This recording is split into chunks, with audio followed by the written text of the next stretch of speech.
Sí, el nostre grup ha insistit molt. Porta 14 mesos reclamant l'inventari del patrimoni municipal. Se'ns presenta avui de forma parcial. És el patrimoni, com ha dit el regidor Fernández, el que fa referència al patrimoni municipal del sòl i habitatge, que des de l'any 2010 gestiona Granollers Promocions. Li vull recordar que jo també ho he demanat a Granollers Promocions diverses vegades, no? La part que li pertoca a Granollers Promocions, però encara falta tota la resta del patrimoni municipal. Per exemple, edificis com el que estem ara, possiblement locals. No sabem també si altres terrenys que gestiona directament l'Ajuntament figuraran en l'inventari complet i definitiu. Se'ns ha informat que la Secretaria de l'Ajuntament hi està treballant per recollir tot el patrimoni i ordenar-lo, fent possible que en puguem disposar en 3 mesos. Nosaltres els hi votarem aquest punt a favor. Però estarem atents a que la promesa es compleixi.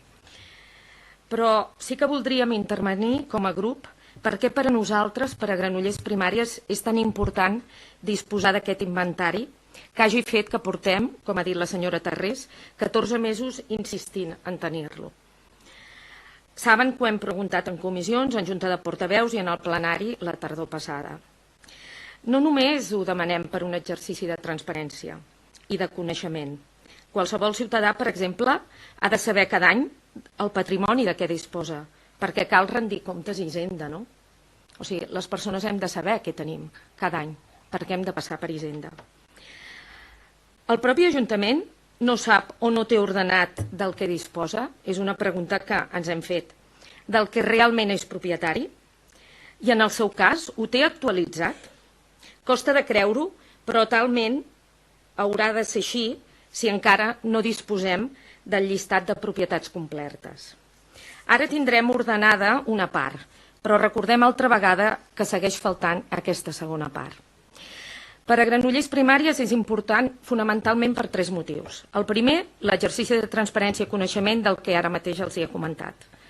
El segon, com ha dit també el regidor d'Habitatge, el senyor Fernández, la necessitat d'obtenir habitatge per un ús social és necessari. Ho diu tothom.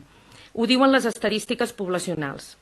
Hem de saber de què disposem i el seu ús per valorar si cal destinar propietats de l'Ajuntament a la creació d'habitatge social. Nosaltres creiem que sí, el grup socialista també creu que sí, perquè és just demanar només al privat que cedeixi terreny per a la construcció d'habitatge social quan és l'administració qui ha de ser la principal responsable i ha de donar exemple en aquest problema? No estic dient que no hagi de recaure en el propietari privat. Estic dient que no pot ser que només recaigui en el propietari privat. O sigui, l'administració també ha de donar exemple. És important per nosaltres també conèixer els usos d'aquestes propietats de què disposa l'Ajuntament, per què es fan servir. Hi ha, per exemple, locals tancats que són propietat de l'Ajuntament, espais dels que no se n'està fent cap ús. Però, en canvi, estem demanant espais per a centres educatius. Demanem espais per ampliar, per exemple, l'oferta en cicles formatius. Espais per fomentar l'activitat econòmica o congressual. Espais per disposar, per exemple, d'una gran biblioteca comarcal en funcionament 24 hores. Portem anys demanant-ho pels estudis de cicle mitjà, superiors i universitaris. Saben també que el nostre grup demana espais de titularitat municipal per engegar i valorar la construcció de cohabitatge per a la gent gran com a mètode complementari a les altres formes d'encarar els últims anys de vida. Són 3 motius de pes per a nosaltres per perseverar en aquesta demanda que avui ens arriba de forma parcial. El nostre vot de confiança el tenen.